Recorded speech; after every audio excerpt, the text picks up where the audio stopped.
porfa, si ya pueden ingresar a la página. Solo ingresando el código necesitarían, no van a ver nada más, porque aún no inició la actividad, pero para que vayan ingresando a la página los que están conectados.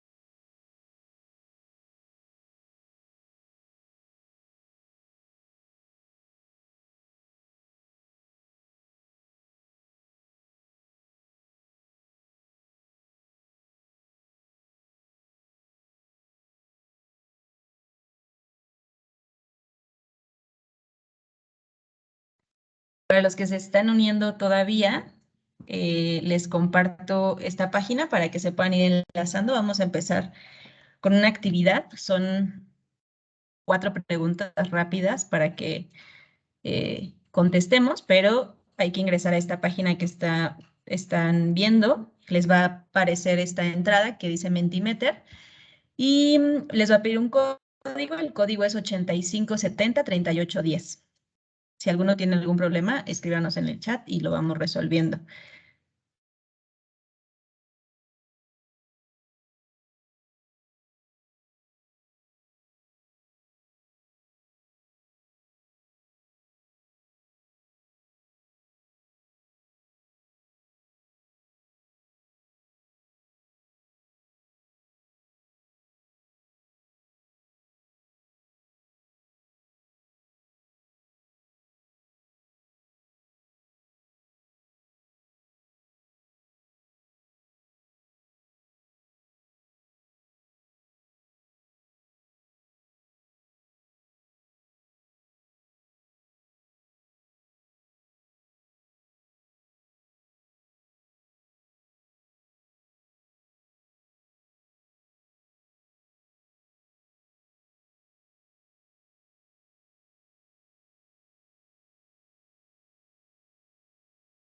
Voy a dejar de compartir. Para los que estemos conectados, solamente recordar, ingresen a esta página, que es, déjenme nada más, admito a algunas personas. Ingresen a esta página, que es menti.com.mx, van a ver Mentimeter y el código que van a ingresar es 85703810. Y en un minuto ya empiezo la actividad para que los que estamos conectados iniciemos.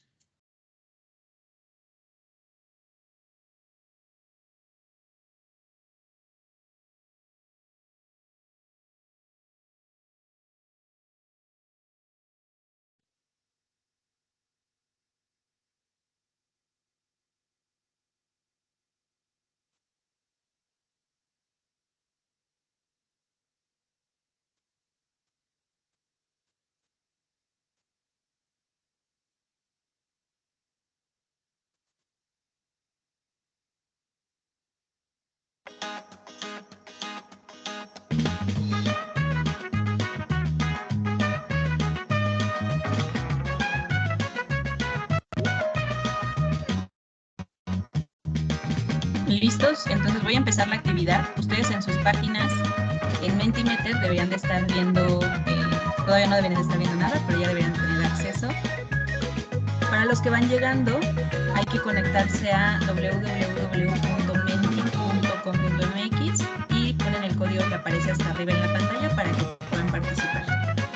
Voy a iniciar la actividad y cualquier duda, pues ahí nos escriben en el chat.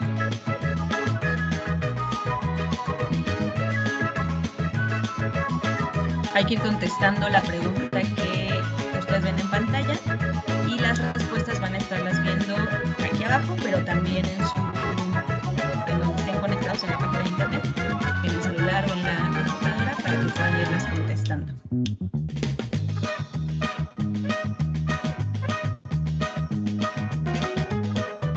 La pregunta es: ¿cómo se desarrolla el ergonomía en tu empresa? La primera respuesta: identificando puestos donde se carga, haciendo pausas activas, exámenes médicos o todas las anteriores. Ok, 9 personas, todas las anteriores. con la siguiente pregunta.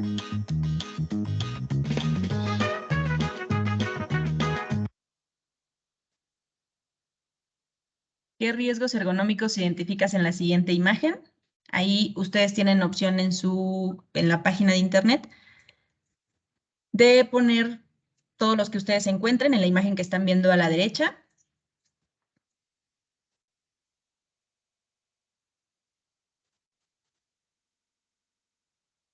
Y ahorita vamos a ir viendo qué riesgos ergonómicos están identificando.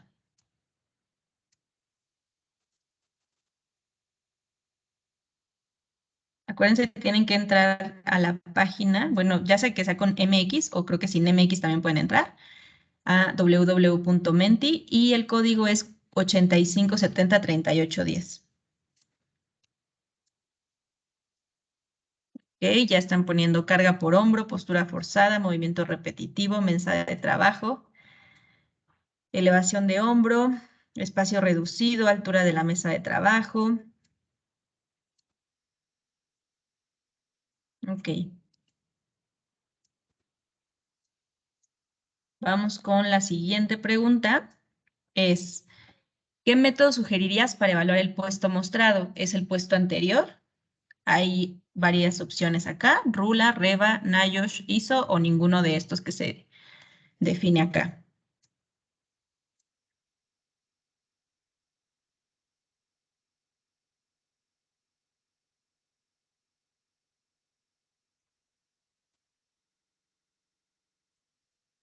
Ok.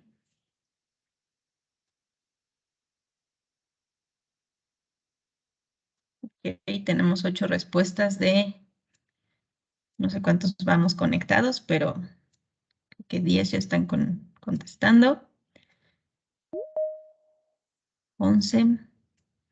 A ver si llega la docena. A ver, alguien que se anime para ir a la última pregunta. Ok, perfecto. Siguiente pregunta. Un examen médico para personal expuesto a riesgos ergonómicos incluye, y hay 3 opciones, evaluación clínica más cuestionario anamnésico, radiografías de columna más historia clínica o cuestionario nórdico por INCA.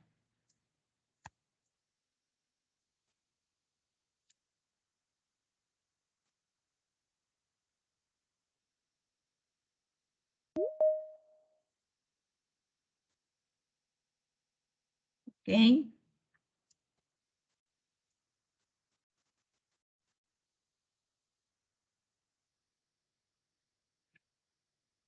A ver si llegamos a 15 respuestas de los que estamos conectados.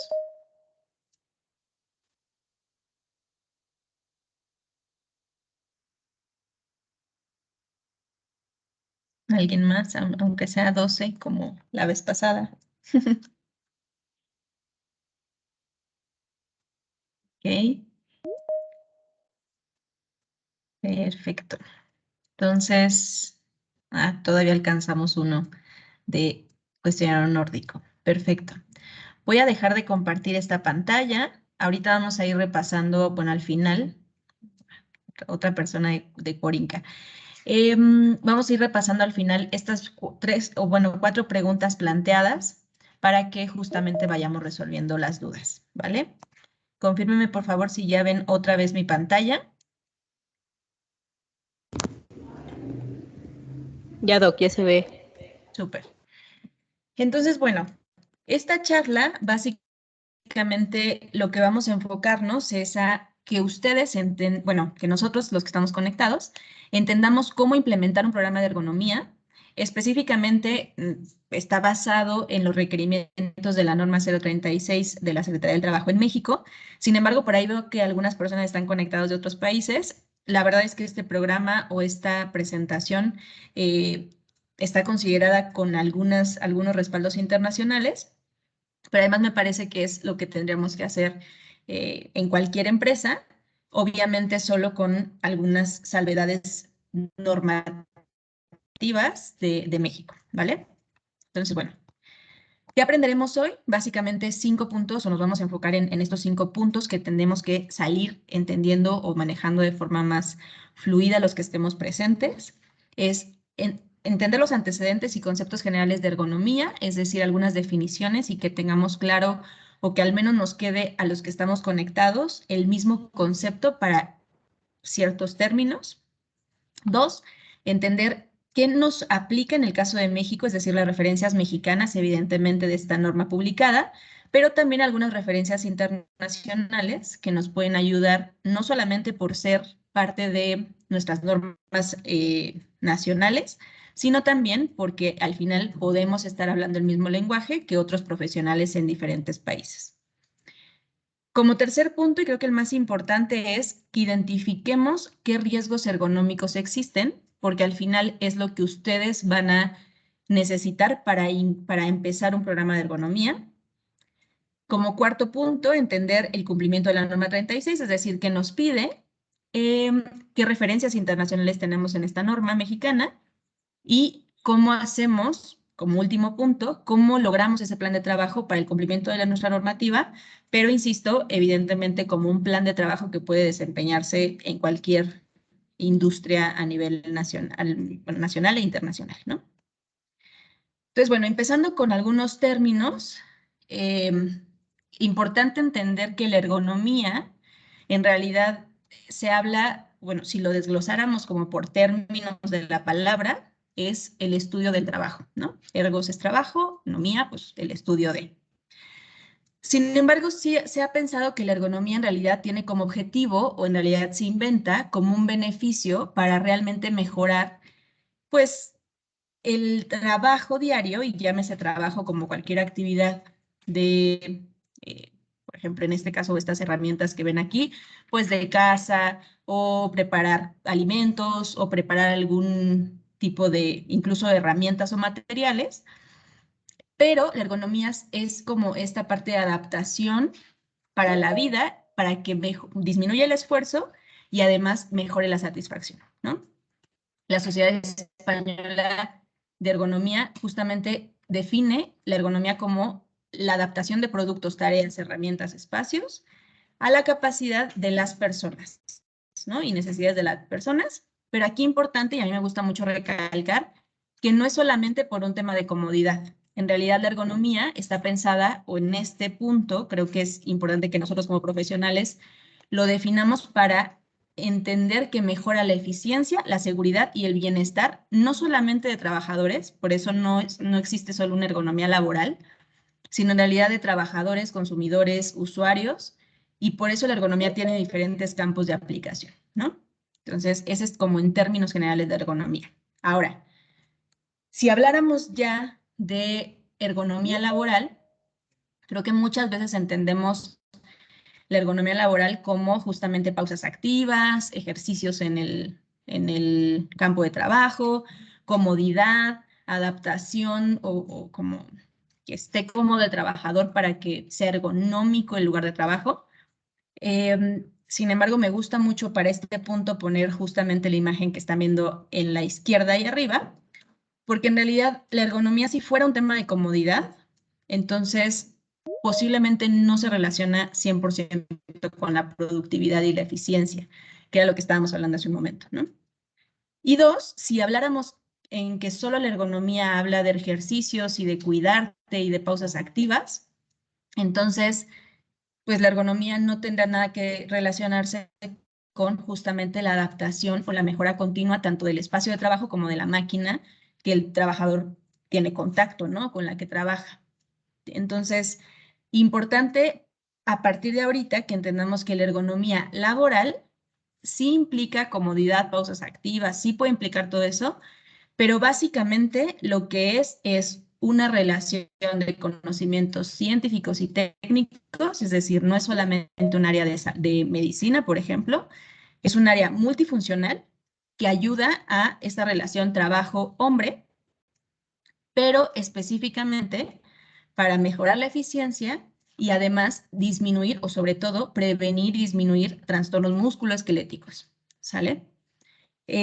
Incluso por ahí, bueno, no sé si todos están conectados, pero por ahí veía algunas personas conectadas de Perú. Y en Perú, justamente por este tema de la ergonomía laboral, ya como en concepto, empezaron a utilizar, y actualmente se utiliza ese concepto, como riesgos disergonómicos. ¿Por qué? Justamente porque si pensáramos que la ergonomía es mala, pues entonces no tiene por qué haber un riesgo, ¿no? Un riesgo ergonómico. Porque la ergonomía es adaptación, es eficiencia, es apoyo en la productividad. Entonces, por eso, posiblemente en algunas bibliografías o en algunas, pues, si ustedes leen un poco más de algunos otros países, podrán encontrar el concepto de riesgos disergonómicos, que básicamente se refiere a lo mismo de lo que estamos hablando en ergonomía laboral, ¿no? Entonces, bueno, ahora, otros conceptos importantes, entender qué es un peligro ergonómico. Ahorita sí vamos a hablar solamente de peligros y riesgos ergonómicos, no los voy a confundir con disergonómicos, pero básicamente es el término, ¿no? Como primer concepto de peligro ergonómico, importante entenderlo como la parte de higiene, es decir, de higiene y seguridad incluso. Un peligro es una condición que está ahí, es inherente a la actividad, al apuesto, a la tarea, a la herramienta, a la maquinaria, a la instalación, y que puede o no causar un daño, ¿no? Un peligro existe, no necesariamente genera un daño. El peligro ergonómico, la única diferencia o lo importante que nosotros nos queremos es si es una condición, pero está relacionada con el esfuerzo físico de esa tarea, ¿no? O de esa actividad. Y en caso de que esté presente, como les decía hace un rato, realmente lo que estamos buscando sí es un daño, pero musculoesquelético, ¿vale? Entonces, en el caso de ergonomía a nivel internacional, es mucho mejor que tengamos este concepto para que realmente hablemos en el mismo idioma, ¿no? Ahora, importante, que haya el peligro ergonómico no significa que sea riesgo. Y esto es como el ejemplo del tiburón, ¿no? Si yo veo un tiburón en el mar y yo estoy cerca de la playa, ¿no? O bueno, sobre la arena, pues no significa, o sea, sí, el tiburón es peligroso, sí, pero no significa que me vaya a comer. Pero si yo me meto al agua, entonces yo aumento la probabilidad de que me cause un daño. Esto es exactamente lo mismo con peligros y riesgos ergonómicos. Que existe el peligro no significa que existe el riesgo. ¿Por qué lo menciono? Porque no estoy muy segura de si tenemos conectados solamente médicos o posiblemente alguien más que no sea el responsable de seguridad o, por ejemplo, que sea algún responsable más de dirección o de gerencia. Y aquí es importante que nosotros entendamos que si yo identifico el peligro, no estoy diciendo es malo o necesitamos cambiarlo, ¿no? Posiblemente ese peligro esté controlable y es aceptable, ¿vale? Entonces, ese es como el primer término importante. Ahora, ¿qué tipos de peligros puedo encontrar? O sea, porque si lo que yo estoy diciendo es el peligro puede estar presente o puede no estar presente, pues entonces, ¿cuáles son los que tengo que identificar en mi lugar de trabajo? Aquí yo los voy a agrupar principalmente en tres y después vamos a ir a una referencia internacional, pero los voy a agrupar en tres porque creo que en Latinoamérica, o al menos en México, asociamos como estos tres grupos de peligros, ¿no? Pensamos en ergonomía y pensamos en estos tres conceptos que ustedes están viendo aquí. Entonces, sí es importante que los podamos asociar así, pero quiero que también veamos los conceptos internacionales para que asocien con qué normas internacionales nos podamos relacionar, ¿no?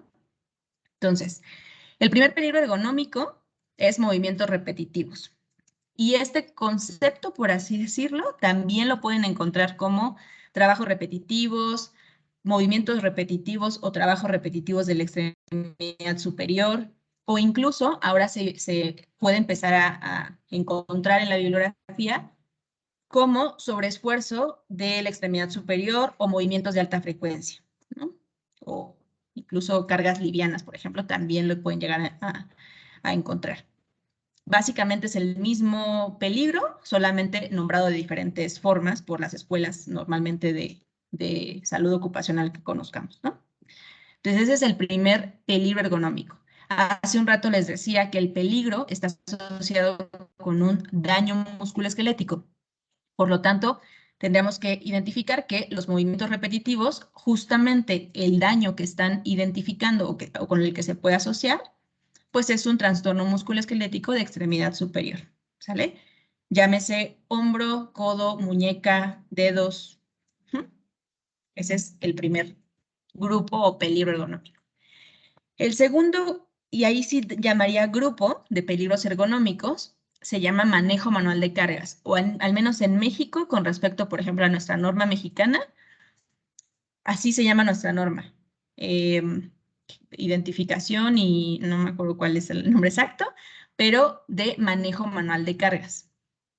Sin embargo, en bibliografía y a nivel internacional, este manejo manual de cargas en realidad tiene 3 peligros ergonómicos. Uno es levantamiento de carga, levantamiento manual evidentemente, es decir, yo, trabajador, levanto esa carga con mi cuerpo. 2 es empuje y tracción de carga, es decir, jalar o traccionar, jalar o empujar una carga. Y finalmente, transporte. ¿Qué es transporte? Normalmente se asocia con el levantamiento y es, ya lo levanté, pero además camino con esa carga. Camino más de 1 metro. Ahora, si les dije hace un momento que movimientos repetitivos se asocia con un daño osteomuscular de extremidad superior, en el caso de manejo manual de cargas, se asocia con un daño o un trastorno musculoesquelético a nivel de columna vertebral, ¿sale?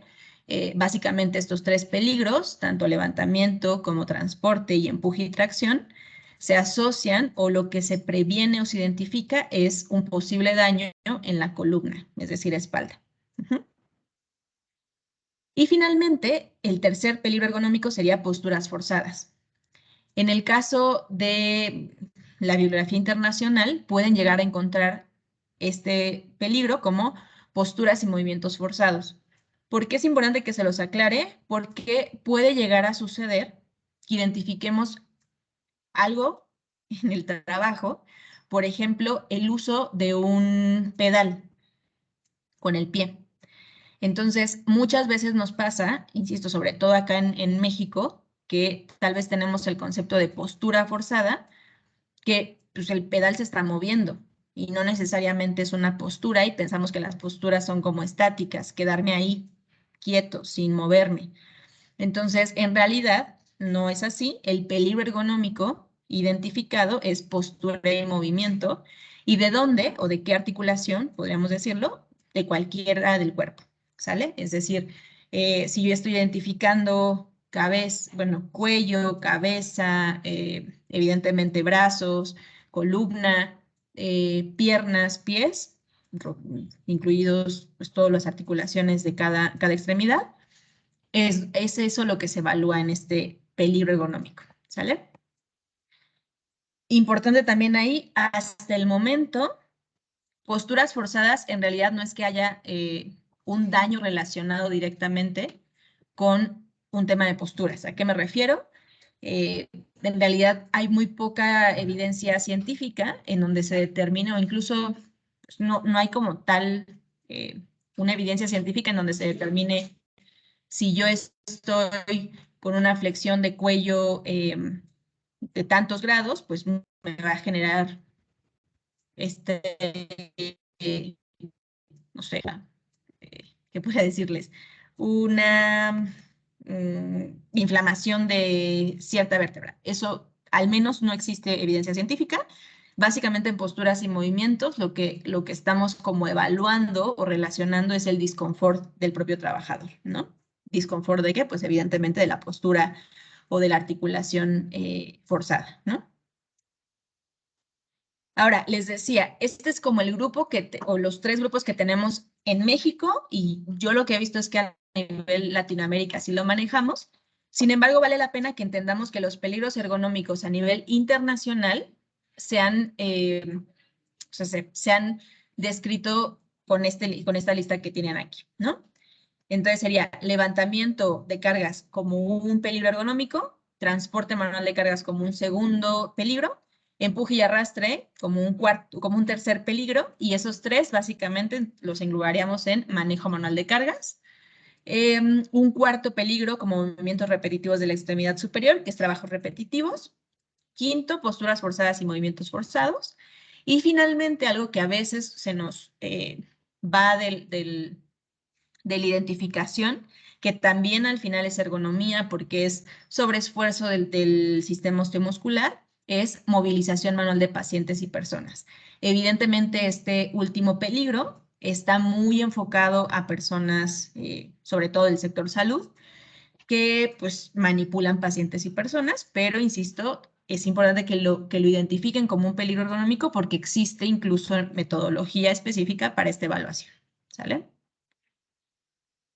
Ok, entonces, ¿por qué es importante que los conozcan? Decíamos hace un momento, lo primero, y creo que esto en higiene normalmente nos lo repiten mucho, lo primero que yo tengo que hacer y lo más importante desde mi punto de vista como paso para la gestión es identificar. Es decir, yo tendría que hacer un mapa de riesgos o tendría que hacer esta identificación de cada tarea, de cada puesto por área, de total de mi planta, como yo lo quiera hacer. Evidentemente tiene que ser de toda la planta o de toda el área de trabajo, pero se tiene que hacer identificando si existe o no existe cada uno de estos, ¿no? Es decir, básicamente yo tendré que contestar, ¿este puesto de trabajo hay levantamiento de cargas? Sí, no. ¿Transporte de cargas? Sí, no. ¿Empuje y arrastre? Sí, no. Y así con cada uno de los 6 peligros ergonómicos. Evidentemente, lo más común es que no encuentren solamente un peligro ergonómico. Lo más común es que en un puesto de trabajo, los 3 o incluso todos los peligros ergonómicos, ¿sale? Entonces, no, eso no hay problema.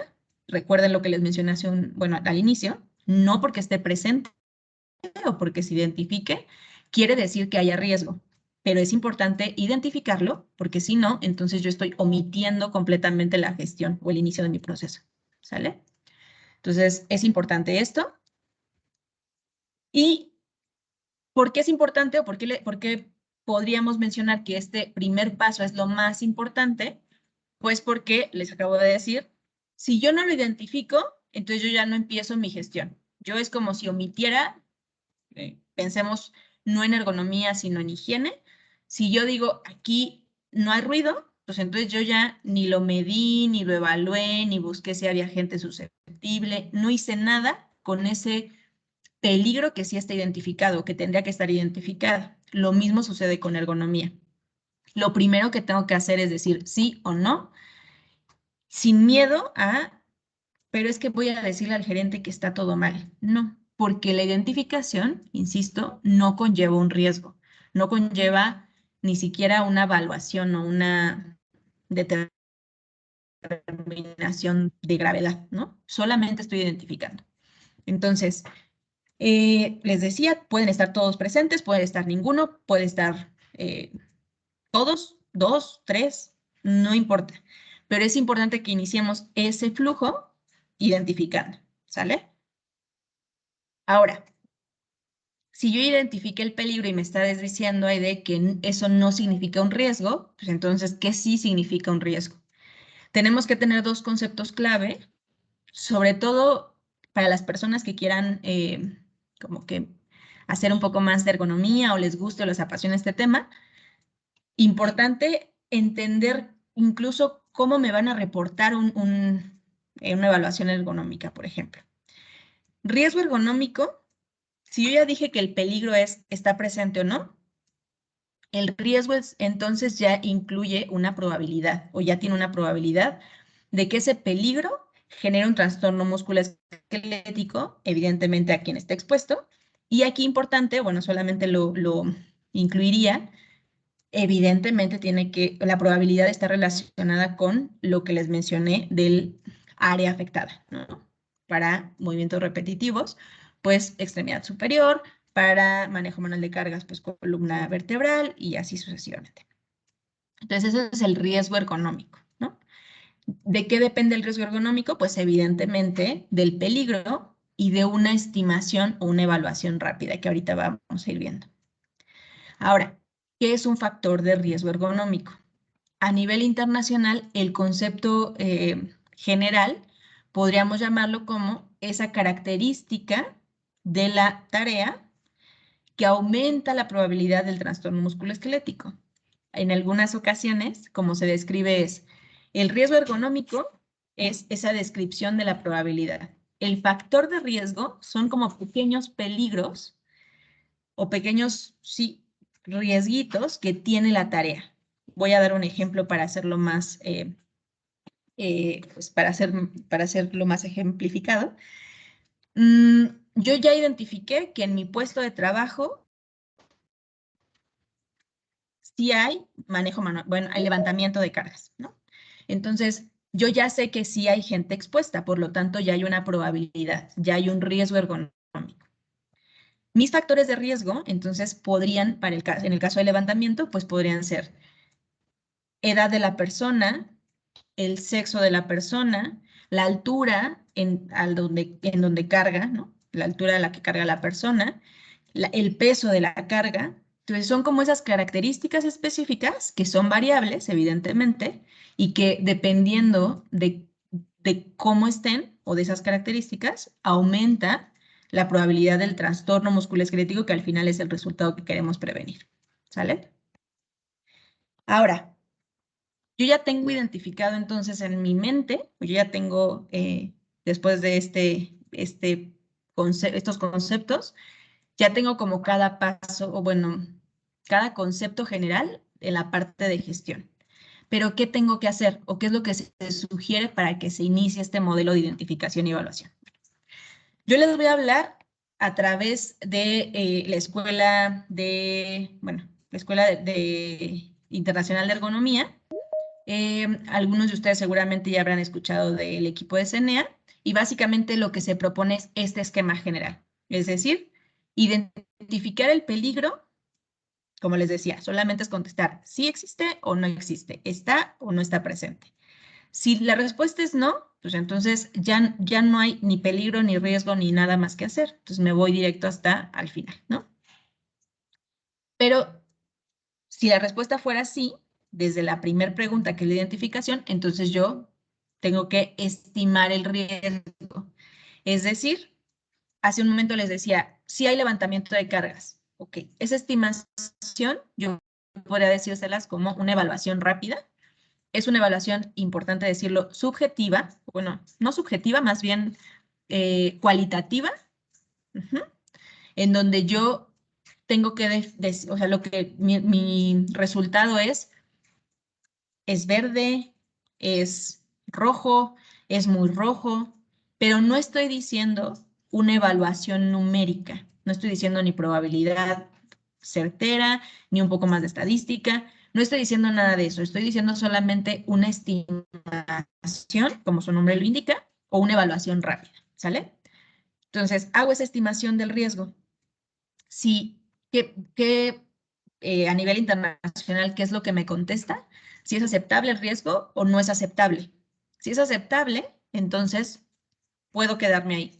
¿Por qué? Porque en realidad yo ya asumí que hay un peligro, asumí que hay un riesgo al haber gente expuesta y al haber, pues, obviamente características de riesgo o probabilidad de daño, pero es aceptable. Por lo tanto, ahí me quedo, ¿no? Esa es como la respuesta a la estimación del riesgo es no. Pero, ¿qué sucede cuando en mi evaluación rápida o estimación, pues me sale alto, muy alto, o rojo o morado, como existe acá en México, ¿no? Esa evaluación rápida, que ahorita vamos a ir detallando los pasos de México. Entonces, tengo que hacer una evaluación del riesgo. Y esa evaluación del riesgo, ¿qué sucede o qué es? Es básicamente, como yo hace un momento les decía, identificar factores de riesgo que, como mi ejemplo fue, identifico cuál es el peso de la carga y qué tanto me está aumentando la probabilidad. ¿Cuál es la altura de la carga y qué tanto me aumenta la probabilidad? ¿Cuál es cómo es mi población expuesta? ¿Son solo mujeres? ¿Hay mujeres y hombres? ¿Qué edad tienen? ¿No? Entonces, básicamente la evaluación del riesgo lo que me hace es identificar ya de forma numérica y de forma estadística, por así decirlo, o bueno, ya es a través de un método específico, esa determinación de qué tan probable es que las personas expuestas se dañen y además dónde está o qué me está puntuando más de mi puesto de trabajo ese riesgo, ¿no? O sea, ¿por qué es morado? No solamente me dice que es morado, me dice por qué es morado. No, pues es morado por la altura, o es morado por el peso, o es morado por lo que sea, ¿no? Entonces, ese es como el tercer paso en, en este proceso del riesgo.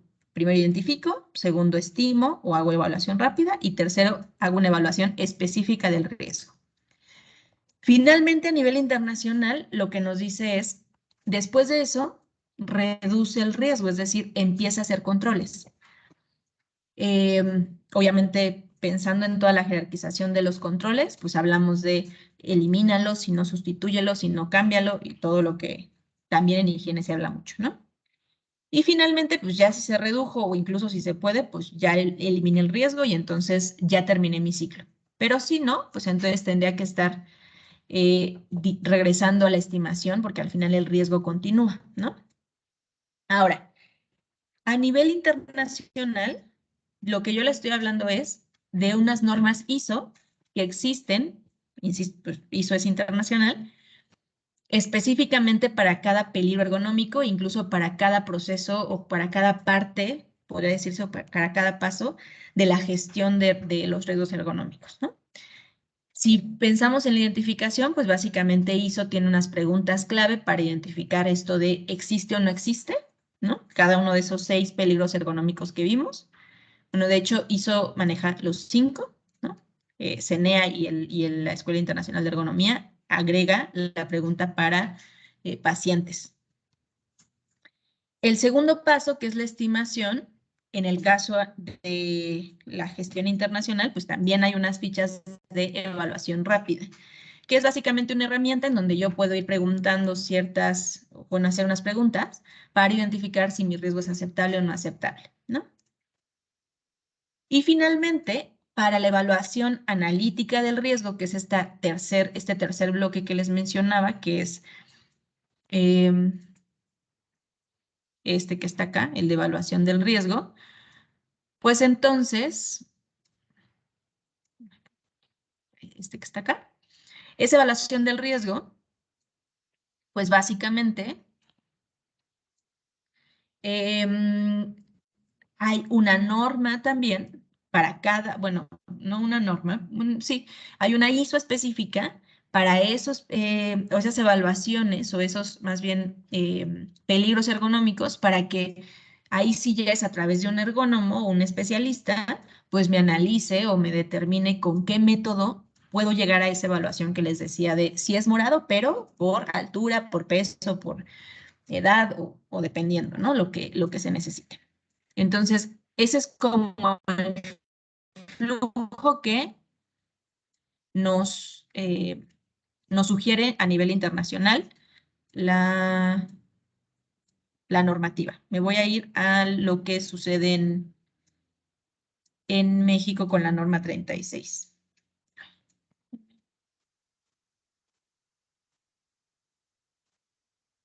Acá está. Entonces, ¿qué sucede en México? En México, importante, ahí nada más agregué esta definición de la Ley Federal del Trabajo, porque si se dan cuenta, no es la misma de la que yo les mencioné sobre factores de riesgo. Sin embargo, creo que podemos posiblemente relacionarla a lo que les acabo de mencionar. Pueden conllevar sobreesfuerzo físico, movimientos repetitivos o posturas forzadas en el trabajo, con la consecuente fatiga, errores, accidentes y enfermedades de trabajo derivado del diseño de las instalaciones, maquinaria, equipo. Okay. Entonces está como muy amplio. Pero yo les sugeriría, mejor quédense con el riesgo ergonómico es la probabilidad, peligros son esos 6 que les expliqué, y factores de riesgo básicamente es la característica específica que aumenta o puntúa esa probabilidad de daño, ¿no? Entonces, solamente lo puse por eso, para que no nos confundamos con el significado.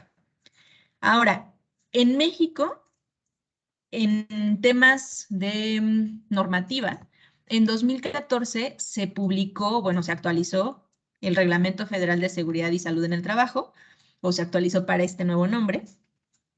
Y específicamente en el reglamento, cuando se publica en 2014, en el artículo 42, se habla de factores de riesgo ergonómico en el centro de trabajo y la obligación de los patrones, es decir, de nosotros, en el caso de los, por ejemplo, de nosotros médicos que gestionamos la parte de salud ocupacional, pues evidentemente nosotros somos responsables o parte de la responsabilidad que conlleva como patrón, ¿no? Entonces, ¿qué nos pide el reglamento federal desde ese entonces en el tema de ergonomía?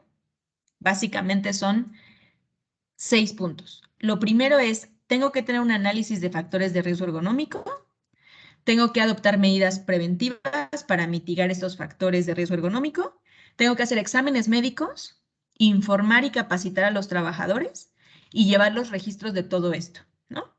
De manera general, pues básicamente, si algunos por ahí han leído algunas otras normas, tal vez no la 36, pero algunas otras normas de higiene, pues básicamente es lo mismo que me pide en cualquier norma de higiene, ¿no? La de ruido, pues me pide evaluar el ambiente de trabajo, medir el ruido, hacer medidas de control o preventivas, hacer exámenes médicos, informar y capacitar a los trabajadores y llevar el registro de todo mi programa. Pues básicamente es lo mismo. Sin embargo, en 2014, cuando se publica en el reglamento, no nos dice ni cómo, ni cuándo, ni cada cuánto, ni quién lo hace. Normalmente sucede eso. Recuerden que en el reglamento es como un resumen, o en cada artículo es como un resumen de las normas, pero hasta que se publica la norma oficial, pues es cuando ya yo como responsable o gestor de la salud ocupacional sé cómo tengo que llevar a cabo eso que me pide el reglamento, ¿sale? Entonces, en 2014 nos quedamos como en un limbo, porque en realidad no nos decían nada de riesgos ergonómicos, o sea, no nos decían cómo hacerle, solo nos decían la obligación, pero nadie sabía cómo hacerle, ¿no?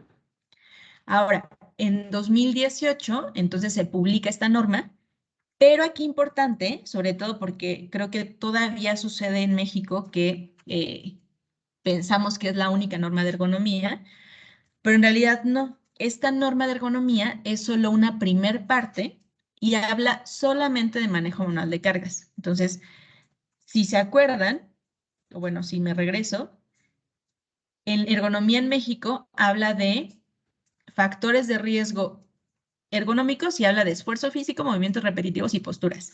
Es decir, si está identificando que hay otros factores, otros riesgos ergonómicos, ¿no? Pero en la norma solo me hablan de unos, que es manejo manual de cargas. ¿Qué va a suceder con los demás? Bueno, llevamos, yo creo que como 2 años posiblemente, ya esperando la publicación de la segunda parte de la norma. Lo más seguro es que ya se publique ahí, ya sí en 2023. Y esa norma, que será la 36-2, hablará de movimientos repetitivos o trabajos repetitivos y también de posturas forzadas. Y movimientos forzados no estoy segura de que lo describa así, pero hablará de esos dos peligros ergonómicos. ¿Sale? Entonces, bueno, hasta el momento en México no tenemos normativa para movimientos repetitivos ni para posturas forzadas. No existe, nada me rige de cómo identificar, ni de cómo evaluar, ni de cómo hacer vigilancia. ¿Sale? Lo único que me rige en México es manejo manual de cargas. Y de acuerdo a la norma 36, pues ¿a qué se refiere este manejo manual de cargas? Está acá abajo y es básicamente cualquier actividad o los trabajadores que estén expuestos a actividades que impliquen manejo de cargas más de una vez al día. Es decir, si yo, trabajador, cargo una caja con hojas o una caja con documentos una vez a la semana, la norma no me aplica. ¿Sale? Y 2, ¿a qué se refieren cargas? A pesos mayores de 3 kilos. Es decir, sí empaqueta cajitas, pero pesan 2.9, no aplica. Al menos esta norma no aplica en este momento. ¿Sale? Entonces, bueno, creo que aquí no lo puse, pero básicamente manejo de cargas, eso sí lo dice la norma, habla de lo mismo. Levantar, depositar, la norma menciona, pero es básicamente levantar o dejar, ¿no? Transportar, empujar y jalar, ¿vale? Entonces son básicamente los peligros ergonómicos que les mencionaba. Transporte, levantamiento, empuje y tracción, ¿sale? Ahora, como resumen, ¿qué me pide la norma 36? O sea, yo como patrón o yo como responsable tanto de seguridad o de salud o incluso de recursos humanos, en caso de que recursos humanos sea el responsable de estos seguimientos de normativas de Secretaría del Trabajo, pues me pide las 5 cosas que hace un ratito les mencionaba, que desglosan en el reglamento federal, ¿no? Pero acá sí ya me dice cómo hacer. Entonces, lo primero que me pide es hacer un análisis de los factores de riesgo ergonómico. Evidentemente, como les menciono, solamente de manejo manual de cargas. O sea, hoy la Secretaría del Trabajo, si viene a hacerme una inspección, no me puede pedir los puestos identificados en donde digan empaque, porque no, porque la norma solo te está pidiendo análisis de manejo manual de cargas, ¿sale? Ahorita vamos a ir detallando cada uno de estos 5 puntos para que veamos qué es lo que tenemos que cumplir. Entonces, eso es lo primero. Lo segundo es, te pide medidas correctivas. Es decir, tendríamos que adoptar ya medidas de prevención y control. ¿Para qué actividades? Pues justamente para las que analizaste. Lo tercero es, te pide un plan de vigilancia a la salud. Es decir, tienes que efectuar la vigilancia a la salud. Ahorita describiremos o veremos qué es lo que pide la norma a los trabajadores expuestos. Cuarto punto, y ese, bueno, en realidad ese estoy juntando 2, porque desde mi punto de vista, pues podríamos englobarlo en información y capacitación, pero básicamente son 2 cosas. Lo primero es, yo tengo que informar a los trabajadores de las alteraciones a la salud del manejo manual de cargas, es decir, ya sea que yo en mi capacitación de anual o como la haga normalmente, les platique qué sucede con el manejo manual de cargas, por qué es importante cuidar la columna, las recomendaciones o los riesgos que pueden o los trastornos que pueden suceder. Y también, también importante, que yo les diga cómo, o sea, que les informe su estado de salud. Y eso normalmente sucede cuando platicamos posiblemente del resultado del examen periódico, ¿no? Por ejemplo. Esa es la parte de informar. Y lo segundo es la parte de capacitación, que en realidad en capacitación y adiestramiento la norma está más enfocada o está mucho más enfocado el proceso a platicarles de trabajo seguro en el manejo manual de cargas. Es decir, yo le tendría que explicar, si yo lo que estoy cargando son galones de químico, ¿cuál es la forma segura que estoy determinando para cargar ese galón? Si yo estoy cargando costales de azúcar de 50 kilos, ¿cuál es la forma o la práctica segura para ese costal? Entonces, es capacitar un poco más en cuestiones de seguridad y evidentemente, pues sí, como en toda la parte de medidas de prevención, sobre todo en este caso también, como que a veces se nos va, pero medidas de seguridad como si voy a empujar el patín o el carrito en una rampa, pues entonces acordarnos de los topes, o si voy a transportar una carga que es muy larga, pues entonces que sean 3 trabajadores, por ejemplo, o sea, como toda esa parte de capacitación, sí lo menciona y lo detalla la norma, ¿sale? Entonces sería como nuestro cuarto paso. Y finalmente, pues la parte de registros. Y ahí se incluye cada punto de lo que acabamos de ver. ¿Por qué lo detallo?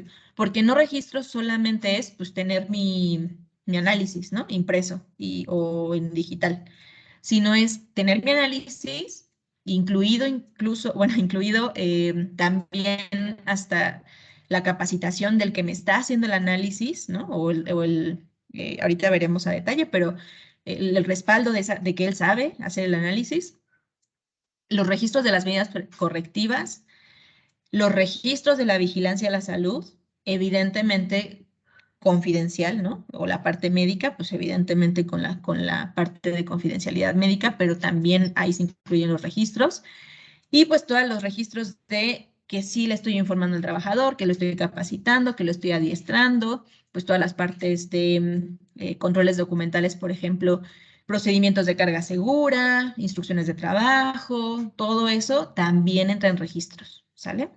Entonces, bueno, esos son como nuestros 5 pasos que ahorita veremos a detalle, específicamente análisis, medidas correctivas y vigilancia. No me voy a detallar en información y capacitación y en registros, porque bueno, ya se los platiqué de manera general. Y creo que sobre todo los primeros 3 pasos es importante que sepamos cómo abordarlos, porque al final eso es mi programa de ergonomía. Entonces, bueno, empezamos con el análisis de los factores. Lo primero que me dice la norma, en el caso de México, insisto, pero ahorita vamos a ver la relación a nivel internacional, es, la norma me dice, el análisis tiene que integrarse por 3 cosas. Identificación de las actividades. Es decir, yo tengo que poner en mi análisis dónde estoy o qué actividades estoy identificando con los factores, identificando con factores de riesgo ergonómico. Es decir, levantamiento, transporte y empuje y tracción.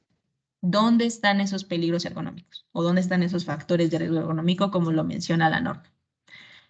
Segundo, lo segundo que tiene que integrarse en mi análisis, la estimación simple o evaluación rápida.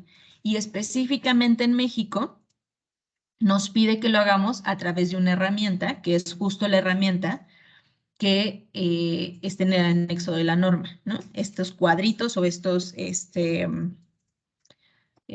fichas. De hecho, adelanto, esas fichas están basadas o están, pues, sí, están basadas en el método MAC, que es un método de estimación, no es un método de evaluación específica. Y básicamente lo que yo identifico es, estiva de porrones, pues estiva de porrones. Y ahí me va diciendo qué tengo que ir evaluando, cada punto, ¿no? ¿Qué ficha tengo que utilizar? Porque hay varios anexos en la norma. Pues depende qué factores identificaste. ¿Identificaste peligro? El peligro de levantamiento, sí, entonces utiliza la ficha de levantamiento. ¿Identificaste transporte? Sí, entonces agrega la ficha de transporte. ¿Identificaste empuje y tracción? No, entonces nada más estas 2. Pero hay una actividad en la estiva de porrones en donde cargan 2 personas. Pues entonces agrega también la ficha de carga en equipo. ¿Sale? Entonces, básicamente, ¿de qué depende o de qué fichas o qué anexos voy a utilizar? Pues de la identificación que yo haya hecho de cada puesto de trabajo. Y finalmente, la norma me dice que también tengo que integrar la evaluación específica del nivel de riesgo. ¿Cuándo tengo que integrar esta evaluación específica? Con 3 condiciones. 1, si el resultado de la estimación no me permite determinar el riesgo, es decir, es indeterminado. 2, cuando no se determinen condiciones aceptables, es decir, básicamente en el caso del método propuesto, que es el método MAC o el método de la norma, es a partir de medio.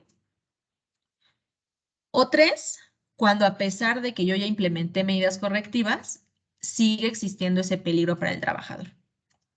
Si se dan cuenta, si les preguntara, pues básicamente siempre se tiene que hacer una evaluación específica. Incluso, y por eso pongo los puntos de abajo, importante considerar que la norma sobre esta parte de evaluación específica te dice 3 condiciones. 1, que yo como empresa puedo decidir no hacer evaluación rápida o estimación simple. Me puedo ir directo a la evaluación específica. Y ya no necesito, o sea, yo ya no necesito integrar en mi análisis la estimación simple, me puedo ir solamente al reporte de evaluación específica. Ese es el primer condicionante de la evaluación específica. El segundo es, en definiciones, cuando me definen o cuando me explican en la norma qué es la evaluación específica, me dicen que es una evaluación detallada del riesgo y ahí yo nada más estoy poniendo, incluye el método de la ecuación de NIOSH, el método de evaluaciones o actividades para empujar o jalar con la norma ISO 11228-2, entre otros métodos científicamente validados. No me dice ningún otro, solamente me refiere NIOSH e ISO 11228-2. Y tercero, importante de este punto de evaluación específica, es que me dice que cuando yo entregue el reporte o el análisis e incluya evaluación específica, yo tengo que mostrar la información que avalen la capacitación de la persona que hizo esa evaluación. Es decir, yo tendría que entregar que yo sé utilizar la ecuación de Nash y que yo sé utilizar ISO 11228 para entregar ese reporte de evaluación específica. Entendiendo entonces estos 3 puntos, yo como empresa, si yo no tengo un ergónomo o alguien que sepa o que tenga o avale sus conocimientos en NIOSH y en ISO 11228, yo puedo llegar hasta el punto 2. Identifico, sí puedo identificar. Y puedo hacer una estimación simple, sí también puedo hacerla, porque solamente es utilizar la metodología o las fichas de la norma. ¿Puedo hacer la evaluación específica? Sí, siempre y cuando una persona o quien vaya a firmar tenga avalada la capacitación en estos métodos. Es decir, tiene que haber alguien que sepa de ergonomía y que tenga obviamente pues la capacitación o los documentos avalados. Si no, entonces sí tengo que mandar a hacer una evaluación específica. Ahora, con respecto al primer punto, después de importante, los centros de trabajo pueden aplicar la evaluación específica directamente. Mi recomendación es que no se haga. ¿Por qué? Porque la evaluación de un ergónomo, evidentemente por el tiempo, por el método, por todo, no es barata, no es como el tema de la estimación simple. Entonces, si yo hago eso, pues es como si yo le dijera al ergónomo o como si yo le dijera a la empresa, pues mide cada metro o cada 10 centímetros el nivel de luz o el nivel de ruido. Porque lo que yo no quiero hacer es hacer un análisis de dónde realmente se necesita la evaluación de un experto. Entonces, mi recomendación es no, porque ahí sí el presupuesto puede salirse y solamente me estoy cuidando en la evaluación, ni siquiera me estoy quedando en los controles, ¿no? Entonces, lo mejor es sí hacer la estimación simple o esta evaluación rápida y priorizar para que entonces haga la evaluación específica, pero en los puestos, pues ahí ya determinaré, ¿no? Si tengo mucho presupuesto, pues pueden ser los medios, los rojos y los muy altos, ¿no? Los naranjas, rojos y morados. Pero si no, pues entonces empieza por los morados. O si no tienes morados, pues empieza por los rojos, ¿no? Entonces creo que es importante que tengamos claro eso. Eso en cuanto a la integración del análisis. Ahora, ¿cada cuánto actualizo mi análisis? Si yo modifico las condiciones de la actividad, se cambia el análisis, porque evidentemente cambia la tarea. Y también la norma me dice que se tiene que actualizar si se detecta alguna alteración en la salud. Es decir, ¿y por qué lo pone? Porque yo creo que esta norma está bastante bien hecha en el sentido de, yo puedo haber hecho la identificación, la estimación simple y resulta que me salió en verde. Pero tengo ahí un caso de una lumbalgia o tengo muchas quejas de trabajadores por alteraciones en columna. Entonces, la norma sí me dice, si se detecta una alteración, pues entonces vuelve a hacer el análisis porque posiblemente no lo evaluaste correctamente, ¿no? No lo dice así, pero sí dice que se tiene que actualizar si se detecta alguna alteración a la salud. Y finalmente, aquí importante, porque a veces se nos va de la cabeza que tenemos en México una norma 030, que esa norma 030 es el diagnóstico de seguridad de mi fábrica o de mi corporativo o de mi centro de distribución, es básicamente la integración de todos mis riesgos, pues entonces la norma sí me dice que el análisis de los factores de riesgo ergonómico se tendrá que integrar al diagnóstico global del centro de trabajo, ¿sale? Entonces, eso en cuanto al primer punto, que es el análisis de los factores de riesgo.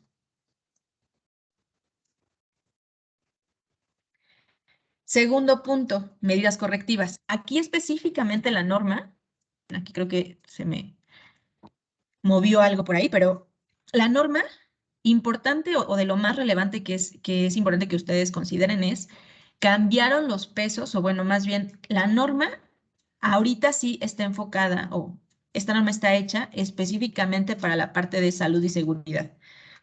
Eso quiere decir que no estamos anclados a una norma que hablaba más de racks y de almacenamiento, de carga. No, ya no existe, o sea, ya no estamos anclados a la norma 06. La norma 036 entonces sí tiene una tabla, esa es la principal actualización, en donde habla de pesos máximos y ya hablamos en México de edad y de sexo, bueno, de género. Es decir, sí tengo que determinar la población a la que estoy exponiendo, porque depende de eso, va a ser mi límite de peso o mi límite de masa, como lo menciona la norma. Aquí, ojo, y por eso lo pongo en mayúsculas, es máximo. No significa que sea lo aceptable, ¿no? Es decir, no, pues tengo mujeres de 20 años, entonces pues está bien que carguen 20 y es más, agregale más porque no pasa nada, ¿no? Eso es lo máximo. Ujú. Sin embargo, y aquí también lo menciono porque al final, aun cuando la norma se publicó en 2018, evidentemente creo que es importante que nosotros como responsables de seguridad y salud entendamos que hay muchas implicaciones a nivel incluso político, gubernamental, comercial, demás, que a veces la empresa no va a poder modificar. Ejemplo, yo puedo ser una empresa alimenticia y yo quiero cumplir con todas mis regulaciones, pero resulta que los costales de azúcar llegan de 50 kilos y quien los recibe son puros hombres de 45 años. Pues entonces, en este momento va a ser complicado que me adapte completamente a lo que se está regulando. Entonces, es importante que entendamos que la norma es relativamente nueva y que evidentemente todo el país pues tiene que ir trabajando en esa modificación de todos los procesos, ¿no? Y de la cadena de suministro a nivel pues, nacional, ¿no? Entonces, eso es importante. Pero evidentemente es importante que ustedes lo tengan en cuenta porque al final, incluso desde ahí podemos estar identificando la criticidad posiblemente de un puesto de trabajo, ¿no? Qué tanto rebasa la masa máxima o el peso máximo? En esta parte de medidas correctivas también importante que sí se habla de prohibir a mujeres en estado de gestación y durante las primeras 12 semanas posteriores al parto que se hagan actividades que impliquen cargas mayores de 10 kilos. Sé que algunas empresas, para evitar algún tema o conflicto o para evitar algún daño mayor, mejor prohíben completamente cualquier carga, ¿no? Bueno, ahí yo les diría, carga en teoría es más de 3 kilos, pero prohíben básicamente que no agarre nada, no pasa nada, pero importante que ustedes sepan que en la norma de lo que se habla es cargas mayores de 10 kilos, ¿sale? Y aquí interesante que sí menciona posturas forzadas, movimientos repetitivos, en el caso solamente de mujeres en estado de gestación, pero bueno, creo que es importante que lo tengamos en cuenta. Finalmente, y aquí lo puntualizo específicamente por los que estamos conectados, médicos, enfermeros, sobre todo nosotros que estamos sí en la parte de salud y validando, por ejemplo, aptitudes, la tabla que les estoy mostrando viene con un asterisco en las personas mayores a 45 años. La norma menciona específicamente que el médico es el que tiene que determinar la aptitud de la persona que carga. Eso lo vamos a ver en un ratito, bueno, en la siguiente diapositiva en vigilancia médica. Pero nada más aquí me detengo porque en el caso de los mayores de 45 años, si yo médico determino que mi trabajador de 47 años puede cargar no 15 kilos, la mujer, por ejemplo, sino 20 kilos, lo puedo hacer. Obviamente no voy a sobrepasar los 20 kilos de las mujeres entre 18 y 45, pero sí se puede como que pasar al siguiente nivel en cuanto a edad. Es como el único condicionante o dato interesante que tiene esta tabla también, ¿no? En cuanto a nosotros como médicos. Bueno, de acuerdo a medidas correctivas, les decía, bueno, en este bloque la norma básicamente te dice, pues que tienes que tener controles como documentales como un procedimiento de carga segura, controles técnicos que tienes que determinar, incluso algunas cuestiones administrativas, por ejemplo, el tiempo de exposición, ahí te dicen diferentes cosas, ¿no? Pero lo más importante y lo que a mí me gustaría que se quedaran es que ahí sí, lamentablemente nuestra norma pareciera que nos adelanta, que tú puedes hacer, o que lo ideal es, hago mi identificación, hago mis anexos, ¿no? Mis fichas de identificación de transporte, levantamiento, los que me aplique, y hago medidas correctivas. Pero el problema es que si la empresa de pura casualidad sí se anima a hacer sobre todo controles técnicos de ingeniería o que impliquen algún costo, lo que yo puedo estar haciendo es que hago una medida correctiva que no necesariamente va a disminuir el riesgo. Y eso es lo que les decía ahorita, ¿no? Por ejemplo, yo les puedo decir en el ejemplo pasado que la imagen que ustedes están viendo en la derecha es morado, como riesgo de ergonómico, ¿no? Imaginemos que levanta cargas y entonces es morado por levantamiento de cargas.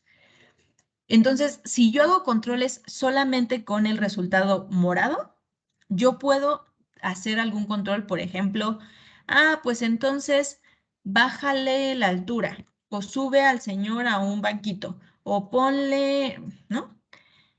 Y entonces estoy haciendo medidas, pero sobre un resultado cualitativo, no cuantitativo. Es decir, yo ahí no tengo un factor de riesgo medido.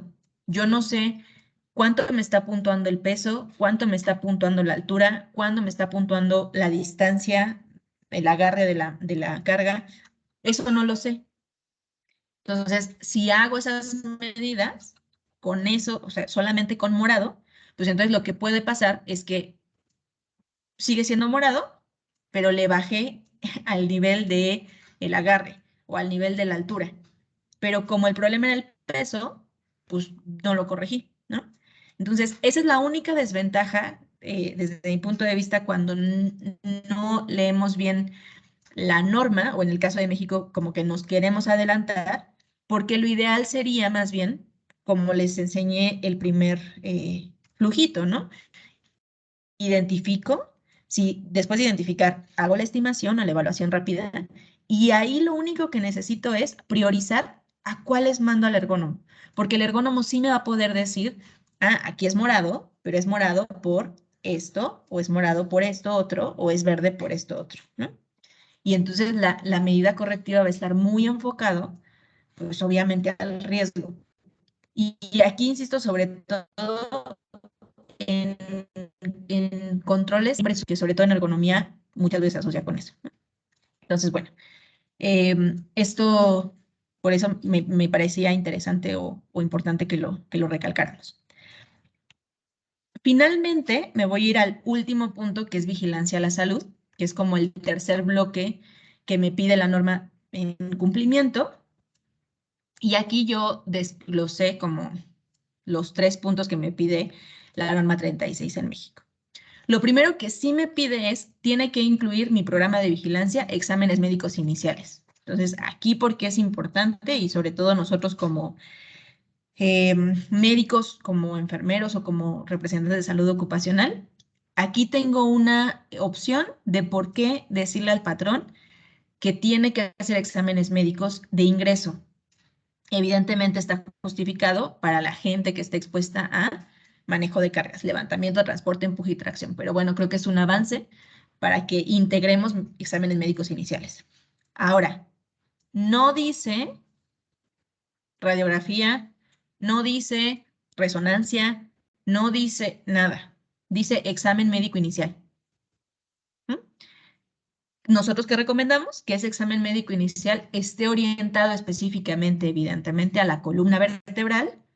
Y ahí, bueno, ahorita vamos a discutir un poco más el tema de las radiografías, pero aquí importante, las radiografías lo que me están evaluando son los huesos.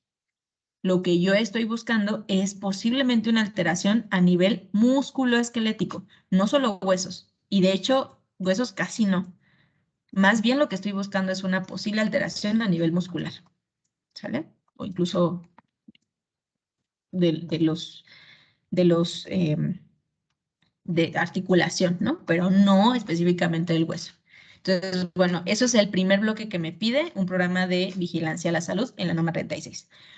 Lo segundo es exámenes médicos de acuerdo a la actividad específica.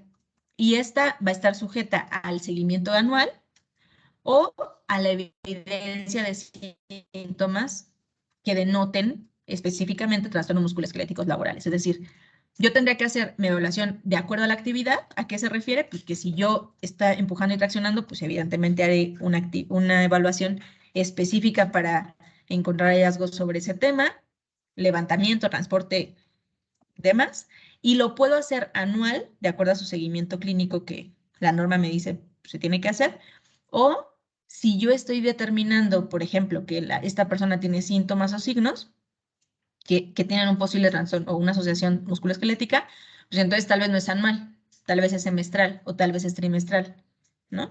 Entonces, eso va a depender de la evidencia de signos o síntomas, como lo dice la norma.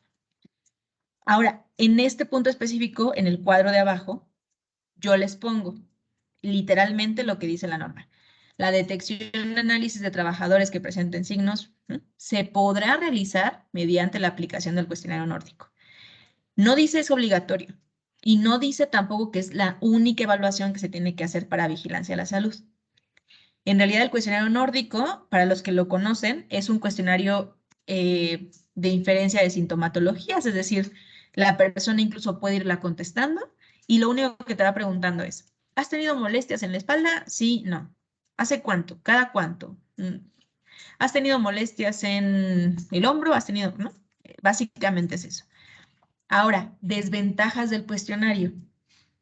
Lo que yo he visto es que muchas veces el médico lo entrega justamente así, ¿no? Como rellénamelo. Entonces, si esa es la gestión, lo que puede pasar y lo que normalmente pasa es que el trabajador pareciera que este cuestionario termina siendo como un tema de clima laboral. Si estamos bien, se quejan más. Digo, se quejan menos. Si estamos mal, se quejan más. Y además, no necesariamente estamos orientando hacia una patología relacionada con el trabajo, porque en realidad yo puedo decir, sí me duele el hombro, pero resulta que mi bebé acaba de nacer y entonces pues me duele más por eh, cargarlo, por jugar con él o no sé, ¿no? Entonces, no necesariamente el cuestionario está orientado hacia una parte de sintomatología relacionada con el trabajo. Esa es la desventaja. Un cuestionario nórdico bien orientado puede ser de apoyo, sí, sí puede ser de apoyo, y también puede ser de apoyo cualquier otro cuestionario anamnésico que me oriente signos y síntomas de un trastorno musculoesquelético laboral y que esté relacionado con el examen médico, de acuerdo a la actividad específica como me lo pide la norma, ¿sale? Esos son los dos bloques con respecto a la parte de exámenes médicos. Ahora, la norma también te menciona estos estos puntos que estoy poniendo en la parte naranja, que es lo primero, que todas mis medidas preventivas y correctivas se tienen que hacer con base a lo que me salió, tanto en el riesgo ergonómico, o sea, como el resultado de lo que me da el ergónomo, como los resultados de los exámenes médicos. Es decir, si yo estoy en este puesto, por ejemplo, identificando que mi población tiene molestias en columna, pues entonces las acciones preventivas tendrían que estar orientadas hacia eso también, o eso menciona la norma. Y creo que es importante para que también hasta nos podemos dar un poco más de validez y valor o de poder como salud ocupacional ante un comité de gerencia, un comité de ergonomía, un comité directivo, ¿no? Ahora, también menciona estos dos puntos de abajo, que es, lo primero, la vigilancia sí tiene que hacerla un médico con conocimientos en medicina del trabajo, no menciona nada más. No dice si diplomados, si maestrías, si nada más. Ni siquiera dice que tienes que avalar los conocimientos médicos, pero evidentemente pues, es como esta parte de conocimiento o experiencia, ¿no? Los exámenes médicos, lo segundo es, y el registro tienen que estar integrados en el expediente clínico, no en el expediente de recursos humanos, ni en el expediente de seguridad, ni en el análisis de, no, tiene que estar integrado en un expediente clínico y este examen médico se tiene que conservar al menos por 5 años. Eso también lo menciona la norma.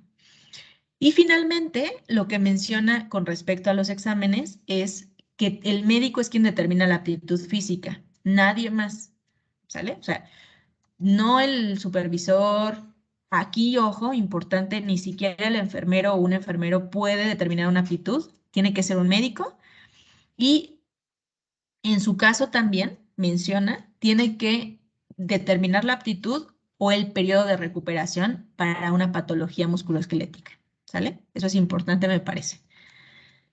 Ahora, Solamente en el caso, bueno, voy a puntualizar específicamente algunos puntos sobre vigilancia médica, sobre todo, insisto, porque sé que la mayoría de los que estamos conectados seguramente somos personal de salud. Voy a hablar solamente en esta gráfica, en esta diapositiva de dolor de espalda. ¿Por qué? Porque en realidad dolor de espalda es lo que estamos previniendo, por así decirlo, o identificando como trastorno musculoesquelético relacionado con manejo manual de cargas.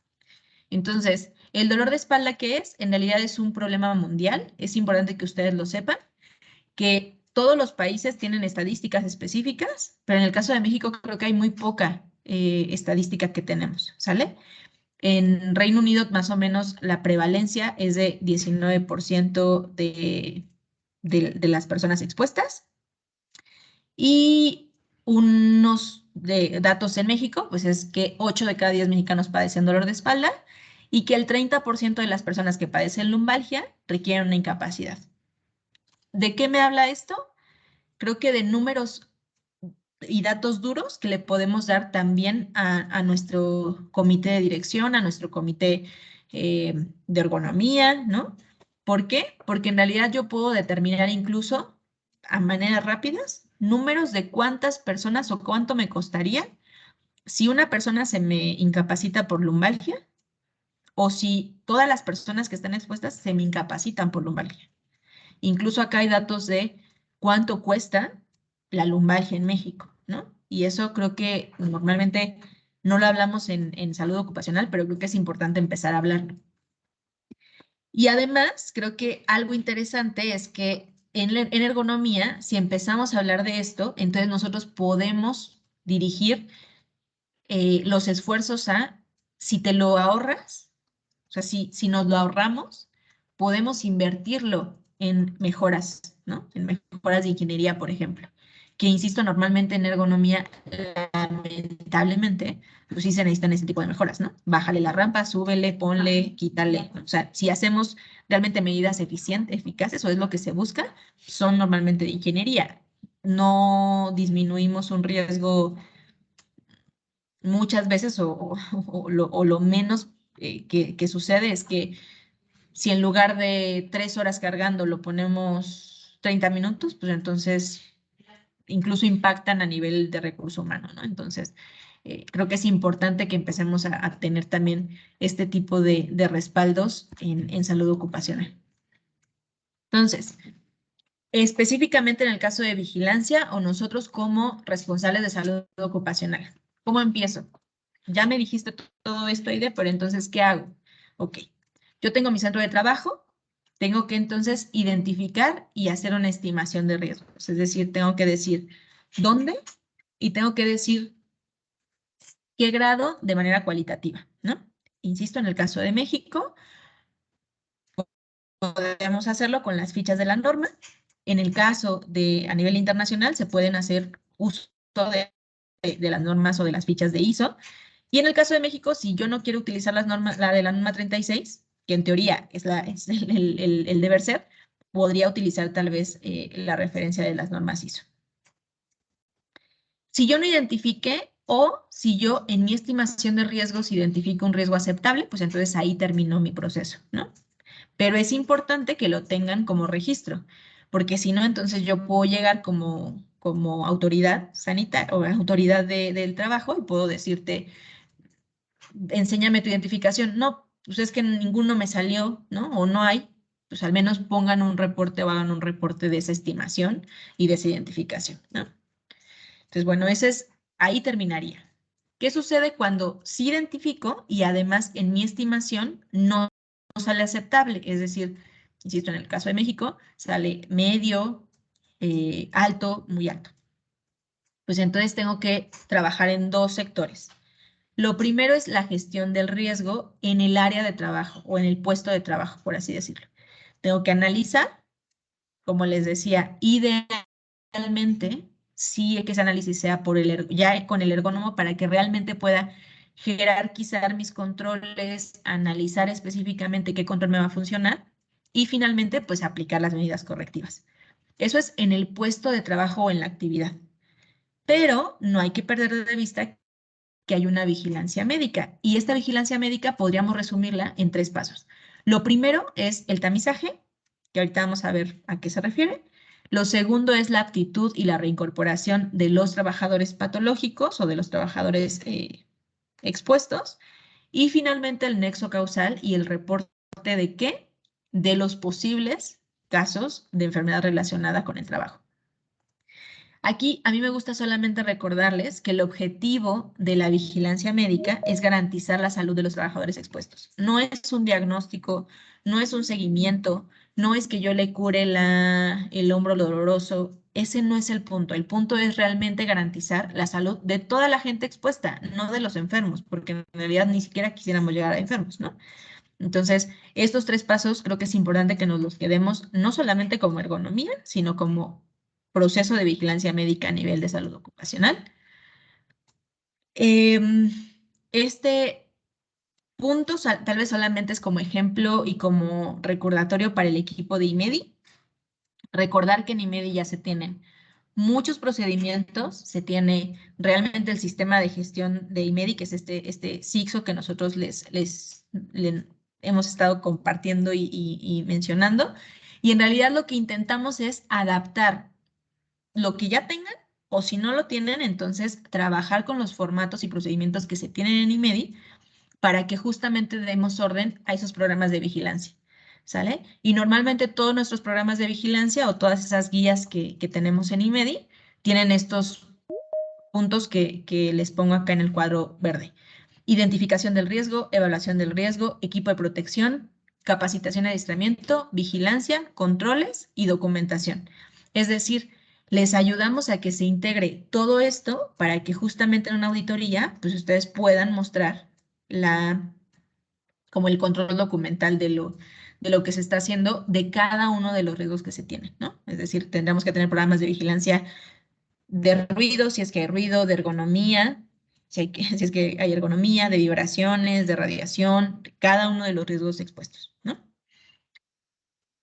Regresando ya no IMEDI, sino a nivel general, decíamos como, ¿qué tiene que llevar entonces esta vigilancia médica? Pues entonces, la evaluación médica de ingreso. Tengo o puedo también tener datos después de incidentes o riesgos de trabajo. Tengo que tener también o puedo tener información necesaria para una aptitud después de un retorno al trabajo o una reintegración, no necesariamente de incidentes. Puede ser, por ejemplo, una persona que tuvo un espolón calcáneo o tuvo una fractura fuera del trabajo, pero que puede llegar a condicionar la aptitud en la actividad con exposición a riesgo ergonómico, entonces también puede o también tiene que estar incluido en ese seguimiento de vigilancia de la salud. Y finalmente, las evaluaciones periódicas. ¿Qué tienen o cuándo se hacen las evaluaciones periódicas? Pues acuérdense, exámenes médicos periódicos, evaluaciones de trabajos peligrosos, embarazo, lactancia, enfermedades crónicas o vulnerables y evaluaciones para brigadistas. En el caso de ergonomía nos aplica, posiblemente no todas, pero al menos ya hoy nos dimos cuenta que periódicos sí nos aplica y embarazo y lactancia nos debería de estar aplicando esa evaluación periódica porque yo simplemente al saber que una persona está embarazada o en ese periodo de posparto, no puede hacer esta actividad. Entonces restringe su aptitud laboral del puesto evaluado, ¿no? Entonces es importante que lo tengamos.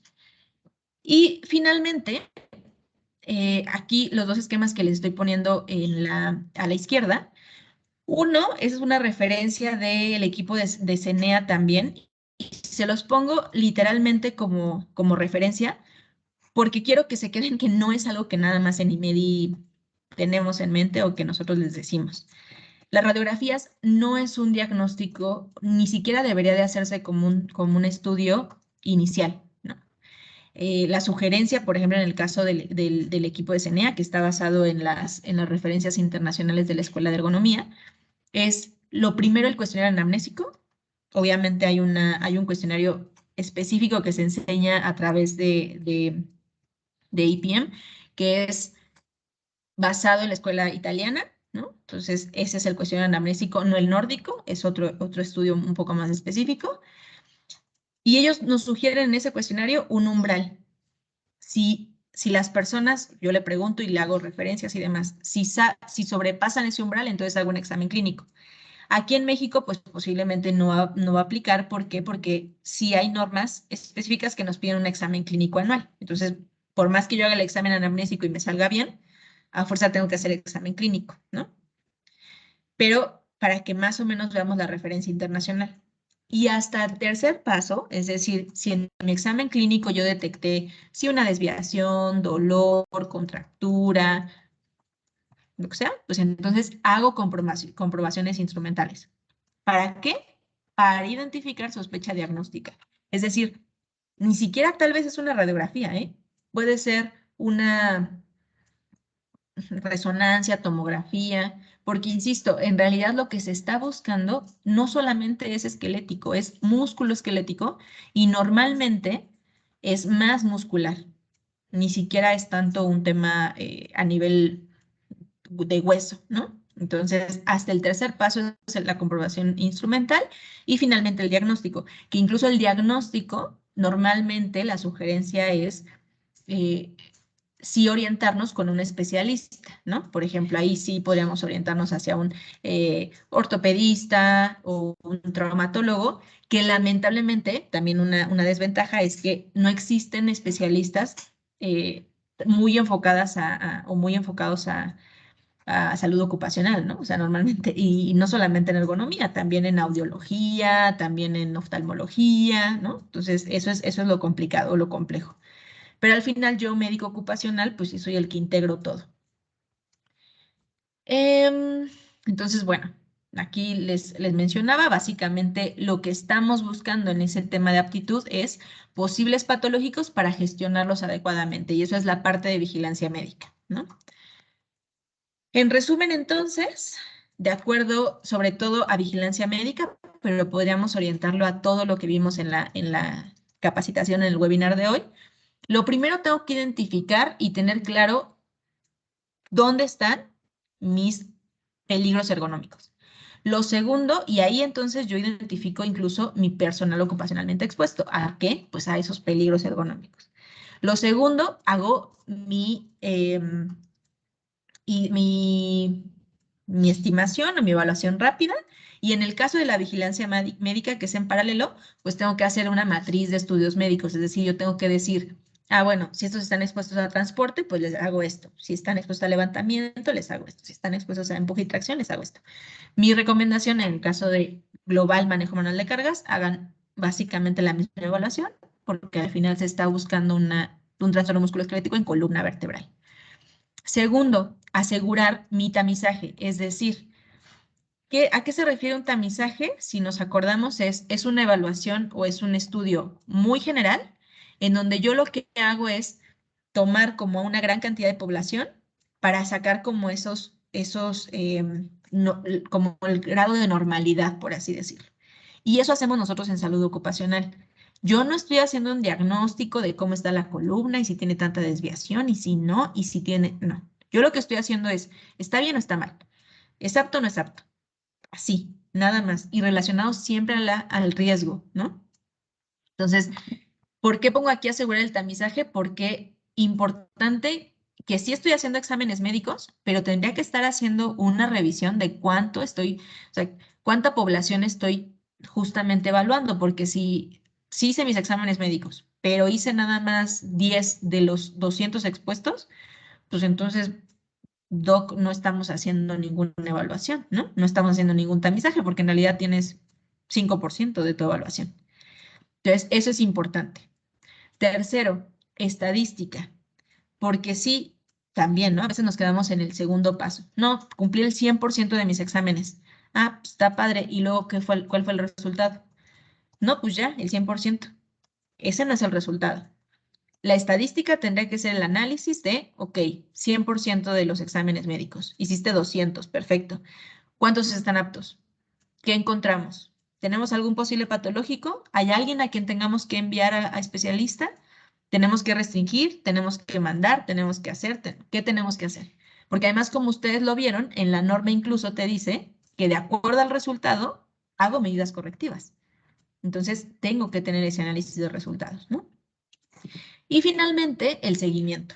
Es decir, si yo ya tengo posibles patológicos, pues entonces tendría que enviar especialistas, tendría que hacer investigación de enfermedades relacionadas al trabajo, que es toda esta parte de nexo causal, tendría que incluso determinar si hay personas que tengan que tener restricciones y si tiene que haber planes de seguimiento, ¿no? A esta persona ya no solo lo voy a evaluar cada año, sino cada 6 meses, o tengo que mandarla a una restricción, pero cada cuánto, porque la norma incluso me dice, ¿no? El médico tiene que determinar cuándo regresa, el periodo de recuperación. Entonces, todo eso es el plan de vigilancia de la salud en el caso de ergonomía. Entonces, eso es lo que hace el médico, que es esta estrellita que está hasta abajo, y importante que nos quedemos también con, no solo programa de vigilancia médica, es ergonomía.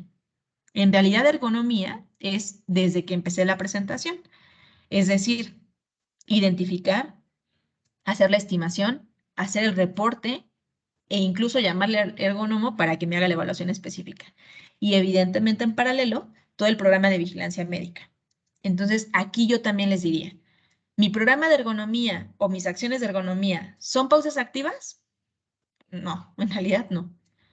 Eso posiblemente va a ser un control, una estrategia, un agregado, tal vez. Pero en realidad, si se dan cuenta, eso no incluye en un programa no se incluye en un programa de ergonomía formal y específico, ¿no? ¿El programa de ergonomía solo incluye exámenes médicos? No. ¿Solo incluye el cuestionario de Cuenca? No. Incluso yo diría, ¿solo es responsable el médico? Definitivamente no. Porque el médico posiblemente ni siquiera va a saber el presupuesto si tenemos para ergónomo o para no ergónomo, para levantar la mesa o para bajarla, para no. Entonces, mi recomendación siempre en el caso de ergonomía es sí tener un comité, porque en realidad van a haber muchas áreas implicadas. Seguridad, salud, ingeniería, incluso gerencias y hasta si hay alguien de Contraloría, calidad, porque a veces puede incluso esas mejoras de ergonomía impactar en el proceso productivo, ¿no? Entonces también tenemos que tener algunas especificaciones que posiblemente otras áreas interesadas van a estar implicadas.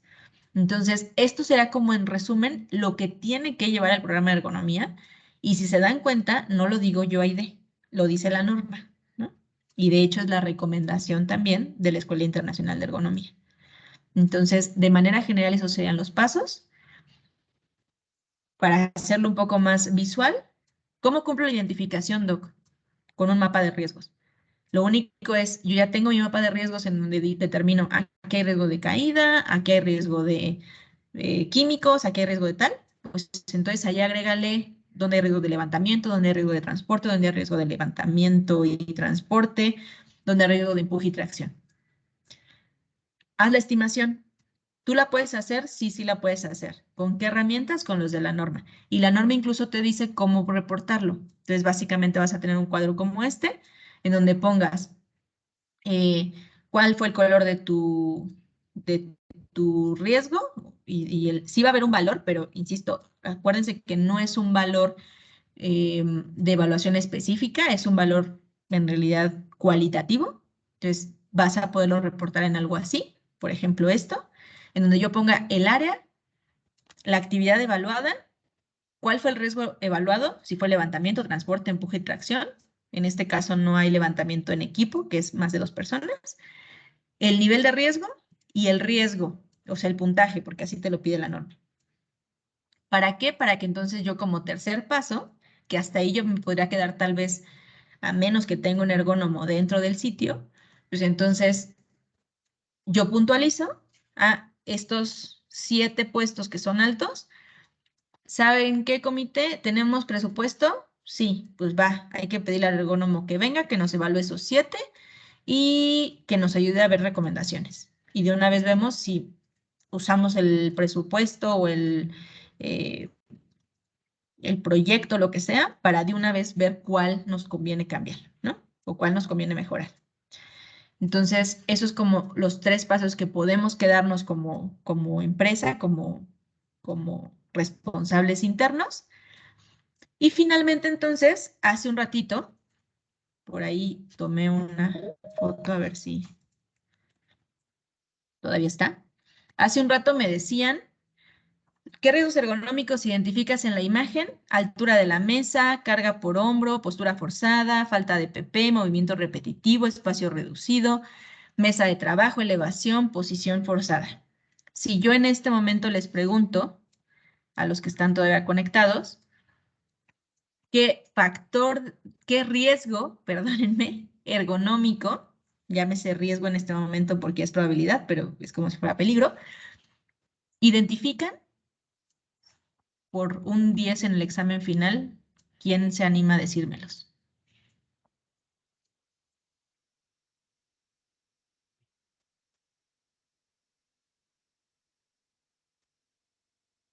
Creo que no veo, si me los ponen en el chat.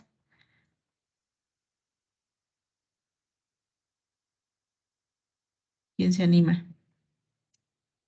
Ah, creo que no pueden, perdónenme. Doctora Tere, ya le estamos habilitando el micro. Buenas tardes, Doc. Buenas tardes, a ver, cuéntame. De los peligros ergonómicos que vimos al inicio, ¿cuáles me dirías que pueden estar en esta imagen? Movimientos repetitivos. Ajá. Posturas forzadas. Ujú. Y nada más porque aparentemente la carga no es significativa. Ok, perfecto. Si yo dijera que esa lámina pesa 4 kilos, Sí tiene que ser evaluada. exacto, sí tiene que haber, bueno, levantamiento habría, ¿no? Perfecto, Sí, muchísimas gracias. gracias. Entonces, fíjense, la doctora ya nos dijo, levantamiento sí hay, si pesara 4 kilos, si pesara menos de 3, pues no. No hay transporte, ¿no? No hay transporte, porque seguramente esa carga no la mueven, ¿no? No caminan con ella. No hay empuje y tracción, no. Movimientos repetitivos, sí. Evidentemente estamos asumiendo que esa actividad la hacen durante cierto tiempo, sí, durante la jornada. Y finalmente posturas forzadas, ¿no? Entonces, al momento, y si todos, y nos quedamos con la respuesta de la doctora Tere, básicamente hoy ya cumplimos el objetivo de identificar o de tener claro cuáles son esos peligros o riesgos ergonómicos que podemos identificar, que tenemos que identificar y que evidentemente pues tenemos que gestionar. ¿Sale? Por mi parte creo que sería todo. Déjenme en el chat si hay alguna duda o levantan, váyanme comentando eh, o levantando habilitarles su micro.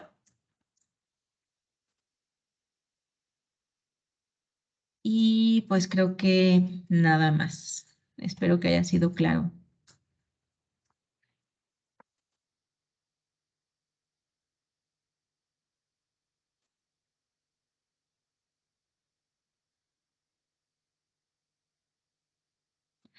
Creo que manos levantadas no tenemos. Por acá, bueno, estoy leyendo en el chat nada más ultrasonido. Doctora Elizabeth, sí. De hecho, ultrasonido me imagino que lo hablamos en resonancia, tomografía y demás, exacto. O sea, justamente la idea de de tener un orden en el proceso de vigilancia, lo que nos ayuda es justo a ver qué sospecha diagnóstica tienes, ¿no? Entonces, de acuerdo a esa sospecha diagnóstica, pues cuál es el estudio complementario que podríamos utilizar, ¿no? Entonces, creo que sobre eso tal vez estaba pensado. Y elevación, posturas forzadas y movimientos repetitivos, bien. Y elevación de los hombros por encima de los brazos por encima de los hombros. Recuerden que peligros ergonómicos hay que identificarlos como estos 6. Los voy a volver a poner para que los tengamos todos claros. Estos 6. O sea, básicamente la idea es que ustedes se aprendan estos 6 peligros ergonómicos y que cuando hagan su recorrido para empezar su programa de ergonomía, vayan identificando este puesto de trabajo. ¿Qué hay? Levantamiento, sí, no. Transporte, sí, no. Empuje y tracción de cargas, sí, no. Movimiento repetitivo, sí, no. Postura forzada, sí, no. Movilización, sí, no. ¿Vale? Si quieren, evidentemente, pues sí hay mucha más información, no sería tiempo para estar viendo cada pregunta clave y las fichas incluso de ISO, pues también la verdad es que valen mucho la pena que las conozcan, que se documenten para los que tengan necesidades en su centro de trabajo o incluso pues, que les guste esta parte de ergonomía, pero pues creo que para el día de hoy esta era la idea, que ustedes se quedaran con estos conceptos generales. Y, y pues nada más. La capacitación va a quedar grabada, entonces la vamos a subir a nuestro canal de YouTube para que la puedan revisar. Las personas que están conectadas, bueno, les vamos a mandar el examen final. Nada más acuérdense, si no han puesto en el chat su nombre, pónganlo para que registremos su asistencia.